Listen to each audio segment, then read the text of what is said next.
Comunidade Criminal Player, mais uma oportunidade aqui de bater um papo com a doutora Gabriela, que está aqui com a gente na imersão do Criminal Player. Gabriela Vasconcelos, doutora Gabriela Vasconcelos, comigo aqui, professor Alexandre Moraes da Roça. Vamos falar sobre o quê? Vamos falar sobre inexistência, existência da cadeia de custódia, quebra da cadeia de custódia e o que eu escrevo no meu livro, que é o arranhão da cadeia de custódia. Tema muito forte, tema muito forte aqui na imersão, né? E arranhão da cadeia de custódia é uma coisa interessante. Mas aqui vamos falar o parece quase uma tese, hein? Deu um arranhãozinho, caiu no chão, trincou. Então a nossa ideia aqui, vamos fazer uma pequena abordagem, doutora Gabriela, para falar antes da doutora. Nós vamos falar de quebra da cadeia de custódia digital. Porque existe uma diferença importante, que é cadeia de custódia de prova material, o martelo que foi apreendido lá na cena do crime, isso é uma cadeia de custódia. O que a gente vai falar aqui é o grande salto, aí, o grande hype, que é a cadeia de custódia na prova digital. Então seja muito bem-vinda, doutora. Obrigada. Como é que tem sido a sua experiência em relação à cadeia de custódia? Então, né, atualmente é a matéria que está em evidência aí nos tribunais superiores, né?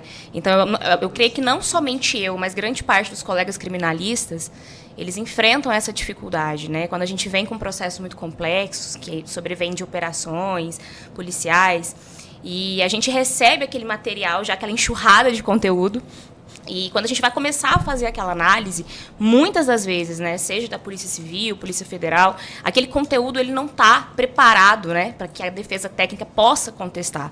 Então, a gente vem levantando isso, né, com juízes de primeira instância, e a gente sente essa resistência dos juízes até por entender essa temática, né? E a gente traz isso como forma de comprovar a licitude daquelas provas, da maneira que foram obtidas. E a gente tem essa resistência em primeira instância, né? Então, eu acho que a questão ali, a nossa dificuldade principal é ter que ficar tratando desse tema, a maioria das vezes, nos tribunais superiores, né? E, doutora, quando vem esse apontamento, regra geral, ele vem acompanhado de uma perícia, são apontamentos mais estratégicos, estão dizendo, olha, isso aqui está errado. Como é que tem funcionado isso? Onde é que entra a necessidade de uma perícia e onde é que o advogado resolve sozinho? Não, exatamente. A grande dificuldade é essa, né? Da gente transcrever isso para uma linguagem jurídica, porque nós fazemos ali o pedido jurídico, né? E precisamos, muitas vezes, do perito para entrar com a parte técnica, né? Então, um magistrado de primeira instância, por exemplo, eu sou de uma cidade que tem 100 mil habitantes, Itajubá, Minas Gerais, né? Então, quando a gente chega com essa temática lá, a gente vê que a maioria dos colegas não estão preparados para tratar. Então, as petições que chegam para o juiz, nesse sentido, são, assim, muitas vezes não abordam a parte técnica, né? E o juiz, ele fica um pouco... Eu sinto isso, né? Dos magistrados ali onde eu trabalho. Fica um pouco, as decisões ali são até genéricas dos pedidos que fazemos, né? Eles não conseguem adentrar nessa parte técnica. Isso é uma coisa que a Uri tem falado, né? Desculpa te interromper, Alexandre, mas é que muitas alegações em primeiro e segundo grau e só vamos resolver lá. Isso pegou aqui também no podcast, já o pessoal falando. Sim. Isso mas tem uma questão que é importante, assim, que a doutora fez referência, que nem tudo é quebra da cadeia de custódia. Tem gente que não sabe o que é quebra da cadeia de custódia, inventa que é quebra da cadeia de custódia e aí acaba virando... Quebra da cadeia de custódia não é uma expressão ônibus que cabe qualquer coisa. Então a pessoa diz, quebrou a cadeia de custódia. Às vezes não é quebra da cadeia de custódia porque é justamente um arranhão. Ou seja, o fato de ter... Se eu consigo identificar que é o mesmo material que foi apreendido, que foi lá, que houve um servidor que não botou a assinatura ali, mas que tem a cadeia, a lógica da cadeia de custódia é a seguinte, tu vai no laboratório fazer exame de sangue. Quando alguém tira o teu sangue, ele coloca uma etiqueta. Para tu saber que, na sequência, quando vai fazer o exame de sangue, lá o laboratório, sabe que é a mesma coisa e coloca e vai todo o fluxo do teu processo. Isso é cadeia de custódia da prova. Tira o sangue e coloca a prova. Essa é a ideia. É só para tu saberes que naquele balaio não teve. Mas se toda a prova daquela situação não teve uma dispersão, não juntou com outro sangue, também às vezes não é preciosismo tu achar que tem que seguir step by step. Mas eu tenho certeza que a doutora Gabriela impugnaria se isso acontecesse. Sim. Mas é isso que sinuca que eu coloquei a doutora Gabriela, agora vai ter que fazer um contraponto. Vai lá, o doutor Alexandre Moraes da Roça, quero ver. Não, arranhão não. Não, realmente, né? A gente tem que ter essa... Por que a gente entende que... Agora eu coloquei numa sinuca, né? Agora foi... A ideia do podcast é essa. Vocês estão muito aqui? Não, eu quero a polêmica. Senão a gente não vai pro tretas jurídicas. Não, a questão... É importante a gente, né, impugnar essa questão de... A prova técnica, nessa questão de provas digitais, ela é extremamente importante. para o advogado, principalmente, na seara de defesa, né?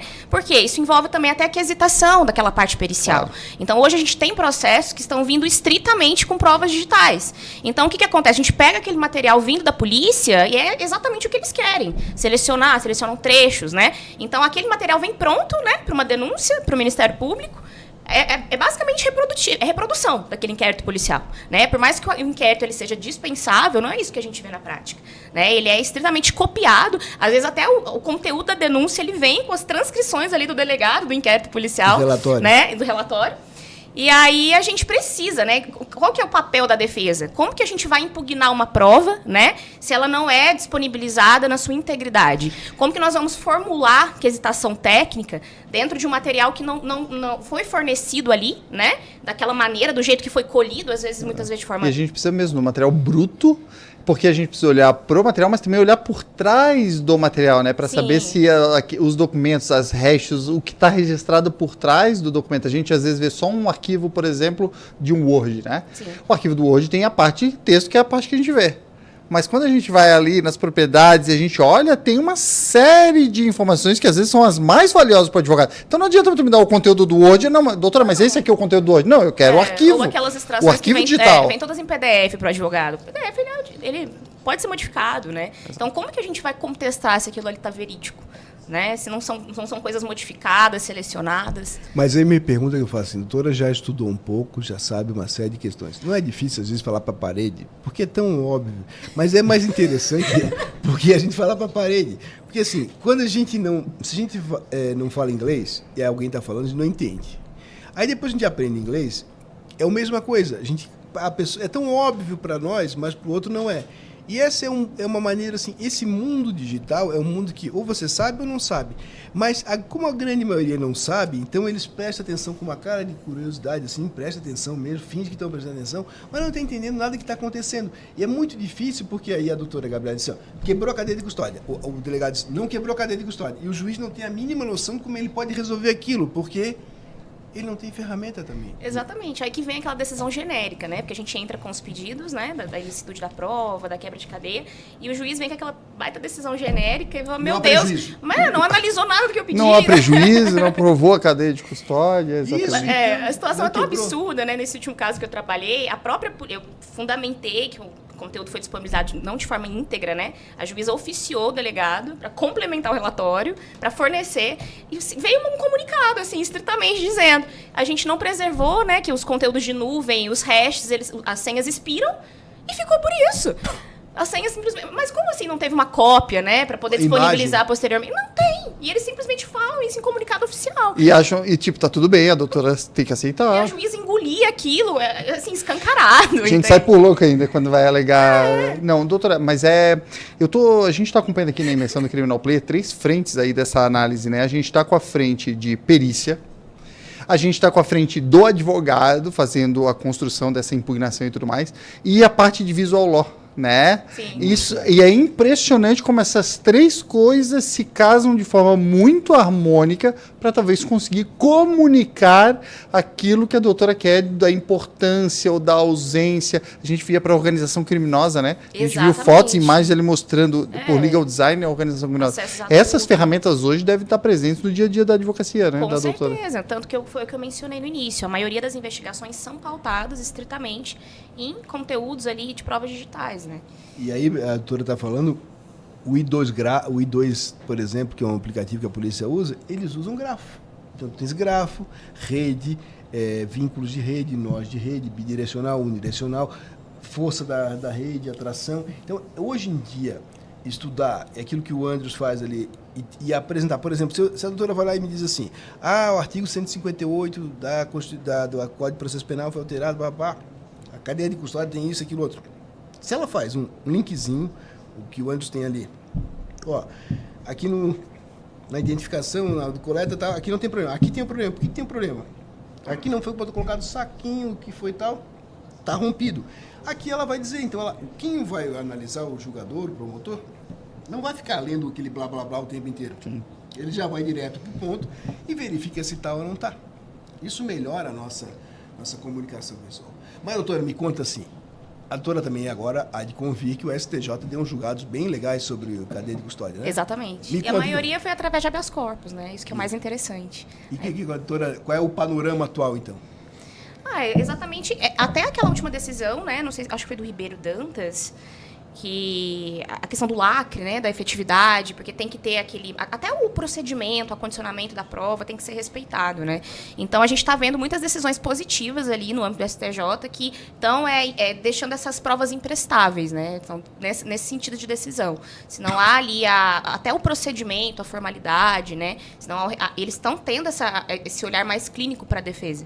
Né, de deixar essas provas, transformar isso em uma prova imprestável, né? Até para serem desentranhadas ali do conteúdo. Documentação da cadeia de custódia não é favor, é dever de conformidade. Exatamente. Então, o STJ deu uma variada e tal, mas essa é uma questão que hoje em dia tem ganho fôlego, e aí os votos dos ministros têm caminhado no sentido de que cadeia de custódia é regra, cadeia de custódia tem que ser observada, não é abusividade, não é ilegalidade, não é formalismo, é sim documentação do trajeto de uma prova que possa ser rastreável e impugnável. É isso.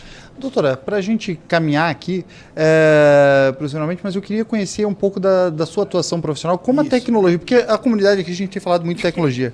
Como é que a tecnologia está entrando no seu desenvolvimento profissional? Assim, porque né, cada um de nós aqui está aprendendo a conviver com essa tecnologia. Como a doutora que está atuando nessas matérias está aprendendo a conviver com a tecnologia?